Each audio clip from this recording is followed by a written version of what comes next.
Bonjour et bienvenue sur le séminaire René Guénon. Le séminaire René Guénon qui a pour vocation à proposer des cours complets sur les textes fondamentaux de René Guénon pour expliquer la doctrine traditionnelle de la véritable spiritualité. Je vous rappelle que vous pouvez soutenir mon travail en me faisant des dons sur Tipeee sur la page du séminaire René Guénon. Le programme de cette séance, c'est le chapitre 4 d'Orient et Occident, publié par René Guénon en 1924. Et ce chapitre 4 s'intitule Terreur chimérique et danger réel.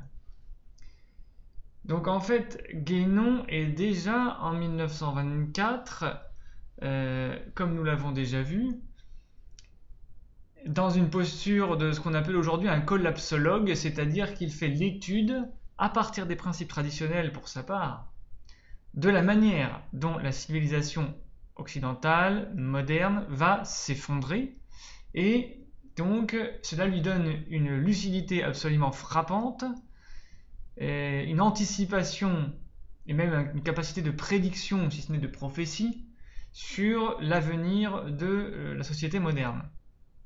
Il nous dit ainsi: tout ce qui ne s'appuie que sur l'ordre matériel, comme c'est le cas, ne saurait avoir qu'une réussite passagère. Le changement, qui est la loi de ce domaine essentiellement instable, peut avoir les pires conséquences à tous égards, et cela avec une rapidité d'autant plus foudroyante que la vitesse acquise est plus grande. L'excès même du progrès matériel risque fort d'aboutir à quelque cataclysme. Donc là, René Guénon, toujours en 1924, signale l'effet de ce qu'on appelle de l'apprenti sorcier, c'est-à-dire de la science moderne et des techniques appliquées, donc de la science appliquée à des technologies modernes, dont le progrès va toujours croissant et toujours s'accélérant, et qui est d'ailleurs des technologies même de la vitesse de transmission d'informations, vitesse de communication, et même vitesse de transport. Avion, train, etc. Donc tout cela correspond à ce que Guénon appelle un cataclysme, à ce qui prépare, à ce qui amène à un cataclysme. Puisque tout ce qui est appuyé uniquement sur l'ordre matériel ne peut être que du domaine du devenir, de ce qu'on appelle dans les traditions la corruption, donc la destruction. Donc plus on s'appuie sur le matériel, plus on s'approche de la destruction. Et plus la destruction est d'ailleurs brutale et justement matérielle et donc la plus concrète possible. Et donc René Guénon formule quasiment, à partir de ce simple constat de principe, il formule de véritables prophéties. Il nous dit par exemple que l'on songe à l'incessant perfectionnement des moyens de destruction, au rôle de plus en plus considérable qu'il joue dans les guerres modernes, aux perspectives peu rassurantes que certaines inventions ouvrent pour l'avenir.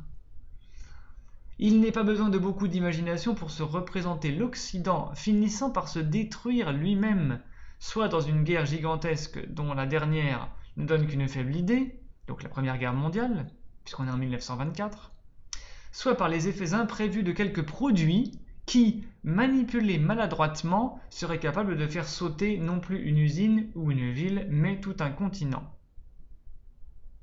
Alors, même si évidemment ce risque que signale René Guénon est encore un peu théorique, mais il faut signaler que, en ce qui concerne par exemple les produits nucléaires, que Guénon évidemment ne connaissait quasiment pas à son époque, en 1924. Donc René Guénon a donc formulé des véritables prophéties, puisque ce qu'il exprime est parfaitement possible, est parfaitement scientifiquement possible à partir d'une manipulation ou d'un accident nucléaire. Guénon nous dit cela alors que d'ailleurs près de 80% de l'humanité de son époque vit encore de manière, par rapport à nous, essentiellement traditionnelle quasiment, au niveau de la vie concrète. Par exemple dans les campagnes, il faut rappeler qu'à cette époque encore, dans les années 1920, la grande majorité de la population vit à la campagne dans des conditions qui sont très simples, très modestes et très proches de la nature, avec très peu de technologie. Très peu de technologie moderne en tout cas. Donc, on voit donc que René Guénon a une lucidité absolument extraordinaire. La perte des pratiques et des idéaux traditionnels ne se fera vraiment et nettement qu'après la Deuxième Guerre mondiale. Donc ce que voit René Guénon dans les années 20, avec Orient et Occident, puis avec la crise des mondes modernes, c'est véritablement une anticipation d'une intelligence extrême par rapport à l'évolution qui se prépare et qui d'ailleurs s'est concrétisée après la mort de René Guénon. Et c'est pourquoi René Guénon craint un retour à la barbarie pure et simple, conséquence assez naturelle de la négation de l'intellectualité, la barbarie étant l'inverse de la civilisation. On peut appeler aussi la barbarie l'anomie, l'absence de lois sociales, de principes sociaux, l'absence de règles sociales communes, soit une forme d'anarchie fondée uniquement sur l'ordre brutal, sur des rapports de force brutaux. Voilà ce qu'est la barbarie. Et on voit bien évidemment qu'avec tous les indicateurs sociologiques, criminologiques, politiques, militaires, psychologiques, etc., que la société actuelle est véritablement un retour à la barbarie, ce qu'on peut appeler un retour à la barbarie, ou une évolution de la civilisation vers la barbarie. C'est pourquoi René Guénon démontre que l'Occident, qui est si orgueilleux de son progrès matériel, apparaît aux Orientaux comme un enfant qui, fier d'avoir acquis rapidement quelques connaissances rudimentaires, se croirait en possession d'un savoir total, en possession du savoir total même, et voudrait l'enseigner à des vieillards remplis de sagesse et d'expérience. Voilà ce à quoi ressemble l'Occident moderne, ou la science moderne, par rapport aux sciences traditionnelles. C'est ce qu'on peut comparer au syndrome de l'apprenti sorcier, qui vient de découvrir un effet d'un seul savoir parcellaire et qui va ériger, qui va monter en épingle et qui va se concentrer uniquement sur tout ce qui peut produire ce genre d'effet par phénoménisme, par utilitarisme aussi. Pour Guénon, le cosmopolitisme fait partie de cette évolution vers la barbarie. Donc, le cosmopolitisme et l'hybridation ethnique aussi sont des marques de dégénérescence. Il faut bien le faire remarquer. Et d'ailleurs, cela doit être signalé malgré les affirmations de certains guénoniens qui sont dans une forme de cosmopolitisme, de conversion à des religions exotiques. Ce que René Guénon n'a évidemment jamais soutenu. Et donc, citons ce texte de René Guénon ici: les peuples européens, sans doute parce qu'ils sont formés d'éléments hétérogènes et ne constituent pas une race à proprement parler, sont ceux dont les caractères ethniques sont les moins stables et disparaissent le plus rapidement en se mêlant à d'autres races. Partout où il se produit de tels mélanges, c'est toujours l'occidental qui est absorbé, bien loin de pouvoir absorber les autres. Et donc, ce que dénonce René Guénon ici, c'est justement la nature cosmopolitique, multiculturelle, multiethnique, qu'a toujours eu plus ou moins l'Occident, qui est en quelque sorte l'aboutissement des migrations venant notamment de l'Est et parfois du Sud-Est. Et quand évidemment René Guénon parle des peuples européens formés des éléments hétérogènes qui ne constituent pas une race à proprement parler, il faut bien comprendre que René Guénon quand même sous-entend que c'est un défaut, que c'est une défectuosité sur le plan traditionnel, puisque l'homogénéité, un certain degré, et même un fort degré d'homogénéité, permet une forme de stabilité sociale, traditionnelle, doctrinale et sacrée.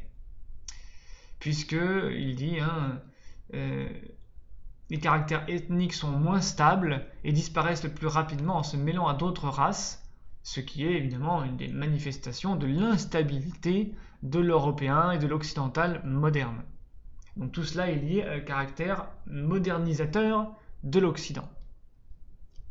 Donc le cosmopolitisme est une caractéristique de la modernité et donc de ce ferment de dégénérescence.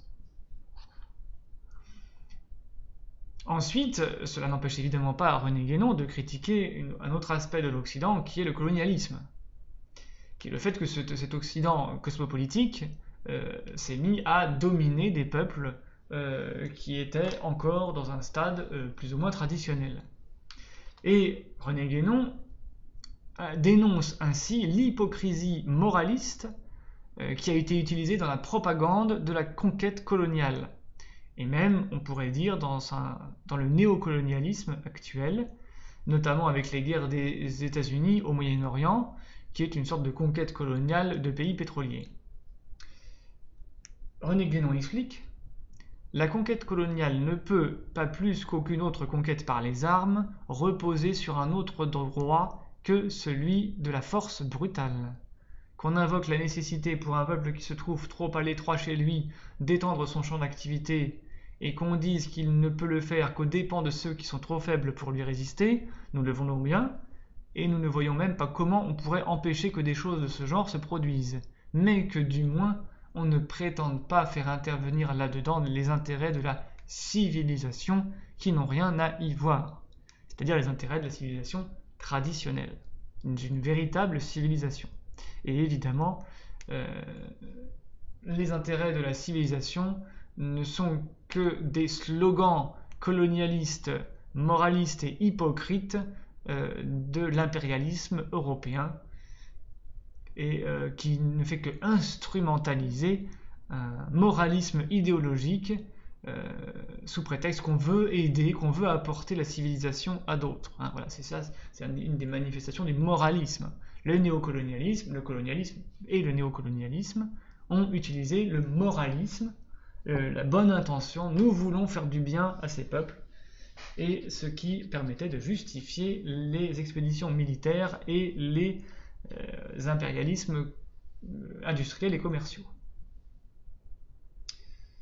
Il faut signaler d'ailleurs que on peut relever cette phrase de Guénon: aucune autre conquête, autrement dit n'importe quelle conquête par les armes repose sur le droit unique de la force brutale. Ce qui est donc évidemment un défaut, un caractère de barbarie, et que donc dans l'histoire, toutes les conquêtes qui se sont faites par les armes, toutes, en étant ce principe, et ce principe à juste titre évoqué par René Guénon, toutes les conquêtes par les armes ne reposent que sur le droit de la force brutale. Donc ça, c'est extrêmement important à signaler. Cela permet à René Guénon de réfuter et de déconstruire toute l'idéologie de la propagande colonialiste, de l'impérialisme européen. On nous ne fera pas croire que c'est pour avoir le plaisir ou l'honneur de civiliser ces pauvres gens qui ne l'ont point demandé, qu'on entreprend une expédition coûteuse, puis des travaux de toutes sortes. Il faut bien être naïf pour ne pas se rendre compte que le vrai mobile est tout autre, qu'il réside dans l'espérance de profit plus tangible. Ce dont il s'agit avant tout, quels que soient les prétextes invoqués, c'est d'exploiter le pays. Donc là, René Guénon fait tout simplement une analyse géopolitique tout à fait, parfaitement, là encore, lucide, qui décrypte et qui dénonce la fausse idéologie de tous les colonialismes et impérialismes occidentaux modernes. Et, comme nous l'avons déjà vu, cela amène Guénon aussi à réfuter le cosmopolitisme et le mélange des peuples. Et René Guénon explique ainsi, en appliquant d'abord au colonialisme, mais le principe pouvant évidemment s'appliquer à tous les autres contextes sociaux ou géopolitiques, la civilisation de certains peuples n'est pas faite pour les autres, dont la mentalité est différente. Et d'ailleurs, René Guénon va aller même plus loin, il nous dit « Rien ne serait plus souhaitable à notre avis que la reconstitution d'une civilisation proprement occidentale sur des bases normales, car la diversité des civilisations, qui a toujours existé, est la conséquence naturelle des différences mentales qui caractérisent les races. Donc cela, là encore, pour signaler à certains guénoniens plus ou moins antiracistes pour des raisons d'ailleurs doctrinalement évidemment invalides, que René Guénon était pour la reconstitution d'une civilisation européenne normale, avec sa spiritualité, avec ses traditions et avec son homogénéité raciale, comme toutes les civilisations traditionnelles de l'histoire humaine, quelle qu'elle soit, que ce soit des civilisations africaines, asiatiques, amérindiennes, etc. Donc certaines traditions ont été adaptées, enfin toutes les traditions ont été adaptées chacune à leur civilisation, et chaque civilisation repose notamment sur un certain socle racial, ethno-culturel, qui permet la constitution donc d'une société plus ou moins harmonique, plus ou moins équilibrée, ce que le cosmopolitisme, par définition, vient détruire ou vient altérer profondément, le cosmopolitisme devenant donc un profond ferment de modernisation et de dégénérescence traditionnelle. Alors, Guénon développe ensuite une analyse de la géopolitique récente de la Chine, qui était restée encore dans les années 20 plutôt traditionnelle, en grande majorité, et aussi du Japon, qui, lui, au contraire, s'est modernisé sous l'ère Meiji, donc à la fin du XIXe siècle, et qui était donc par là même, lui aussi, devenu, à l'exemple des Européens, un pays colonisateur et impérialiste. Donc voilà, Guénon compare donc, fait l'opposition entre la Chine, restée plus traditionnelle, et le Japon, qui est devenu, lui, modernisé, européanisé, et devenu colonisateur. Ce qui donc rentre parfaitement dans le cadre de l'analyse géopolitique traditionnelle, en quelque sorte, de René Guénon. Et sans citer, pour ce genre de remarques, je ne cite pas René Guénon, et je vais donc passer à d'autres remarques de René Guénon sur un phénomène pseudo-oriental. On remarque que René Guénon dénonçait déjà, donc, en 1924, l'arrivée de pseudo-maîtres orientaux ou de pseudo-doctrines orientales venant prêcher la tradition en Occident, un phénomène qui reviendra évidemment après la mort de René Guénon dans les années 60-70 avec cette mode du New Age et une véritable gourou-mania, des gourous occidentalisés, des gourous indiens occidentalisés des années 60-70, ce que René Guénon commence déjà à dénoncer en 1924. Il nous dit que, au contraire, les vrais orientaux ne cherchent guère à se faire connaître de l'étranger, et c'est ce qui explique des erreurs assez singulières. Nous avons souvent été frappés de la facilité avec laquelle se font accepter comme d'authentiques représentants de la pensée orientale quelques écrivains sans compétences et sans mandat, c'est-à-dire sans autorité traditionnelle, parfois même à la solde d'une puissance européenne, et qui n'expriment guère que des idées tout occidentales.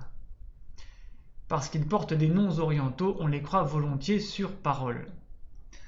Donc voilà la dénonciation absolument radicale par René Guénon de ces orientaux venant prétendre prêcher la tradition ou venant prétendre expliquer la pensée orientale à des occidentaux, alors qu'ils ne font en fait que reprendre eux-mêmes des paradigmes occidentaux qu'ils ne font qu'habiller de certaines notions, de certaines conceptions extérieures orientales de manière parfaitement cosmétique. Dans la deuxième moitié du XXe siècle, après la mort de René Guénon, il faut reconnaître que des maîtres réguliers de traditions orientales sont venus prêcher et faire du prosélytisme pour leur tradition en Occident. Donc c'est un phénomène que peut-être René Guénon n'avait pas connu ou n'a peut-être pas prévu, ou alors c'est un phénomène qui correspond à une dégénérescence traditionnelle de ces traditions régulières. Il faut par exemple citer le cas de Taizen Deshimaru, qui est un maître zen japonais qui était d'ailleurs assez traditionnaliste lui-même et qui est venu prêcher le bouddhisme zen en Occident, à Paris notamment, je crois, sauf erreur, ou peut-être en Amérique, mais peu importe. En tout cas, il l'a fait en France et il l'a fait peut-être en Amérique, je ne sais plus, peu importe. Donc, mais Taizen Deshimaru était pourtant un maître bouddhiste zen régulier, ayant reçu une filiation régulière, et il est effectivement venu véritablement prêcher avec un certain prosélytisme, un indéniable prosélytisme, la conversion au bouddhisme pour des occidentaux. Donc, ce qui s'est passé après la mort de René Guénon nous indique que des traditions régulières sont elles-mêmes tombées dans cette déchéance, dans cette décadence, donc, et des traditions d'ailleurs tout à fait orientales, comme le bouddhisme zen japonais. Donc cela est encore à noter, et ce qui démontre bien que René Guénon ne faisait que, pour sa part, encourager les traditionnels d'Occident à retrouver leur propre tradition, toute conversion à une tradition orientale étant une forme de dégénérescence et d'exotisme. Puisque les vrais orientaux, comme le dit René Guénon, les vrais orientaux n'ont aucun intérêt pour le fait de prêcher leurs propres identités, leurs propres traditions orientales en Occident, et à se faire reconnaître par des occidentaux. Alors, sur la colonisation française en Algérie, René Guénon aussi a sa proposition, son analyse. Il nous dit que plutôt que de coloniser de manière dominatrice l'Algérie notamment, la France, en l'occurrence, devrait proposer une association bien comprise, respectant intégralement la législation islamique et impliquant une renonciation définitive à toute tentative d'assimilation, ce qui suffirait probablement à écarter le danger, si danger il y a. Et évidemment, il y avait danger de toutes parts au niveau des violences qui ont eu lieu. Quand on songe par exemple que les conditions imposées pour obtenir la naturalisation française équivalent tout simplement à une abjuration donc de la tradition islamique notamment, pour des Algériens de souche, on ne peut s'étonner qu'il y ait fréquemment des heurts et des difficultés, et qui vont aboutir plus tard à la guerre d'Algérie. Donc René Guénon évidemment proposait quelque chose que la République laïque ne pouvait absolument pas envisager, et c'est bien par laïcisme que la civilisation européenne ne pouvait que proposer une assimilation aux pays colonisés et non pas une association reconnaissant un droit traditionnel, en l'occurrence islamique. Ce qui est donc une impossibilité. Mais René Guénon propose ici la seule possibilité qui aurait été respectueuse du peuple colonisé et qui aurait permis d'éviter les guerres, les violences. Mais évidemment, la pente descendante de la civilisation occidentale moderne était inévitable et devait amener à des violences évidemment regrettables, à tout niveau. Alors il faut noter, là encore sans citer spécialement René Guénon, que pour René Guénon, et pour résumer un ensemble de ces paragraphes, l'Allemagne et la Russie n'ont rien d'oriental et sont totalement occidentaux. Donc ceci pour bien montrer d'une part que l'Orient de René Guénon n'est pas un Orient géographique, et aussi pour montrer que tous les pays européens sont à inclure dans ce qu'il appelle l'Occident. Donc l'Allemagne et la Russie n'ont rien d'oriental, ce qui est encore à remarquer pour tout un ensemble d'idéologues actuels qui se réclament de René Guénon et qui indiqueraient que l'Allemagne et la Russie ont un rôle, une sorte de rôle de traditionnel ou métatraditionnel de rétablissement d'une identité européenne traditionnelle. Non, pas du tout. Ce sont des pays totalement occidentaux à leur manière. Donc ils n'ont rien d'oriental. Alors, Ensuite, René Guénon se montre évidemment favorable à une conception pluraliste des civilisations, comme nous l'avons déjà vu, à partir du respect commun des principes traditionnels. Donc, il y a des traditions et des civilisations différentes qui ont leur propre légitimité.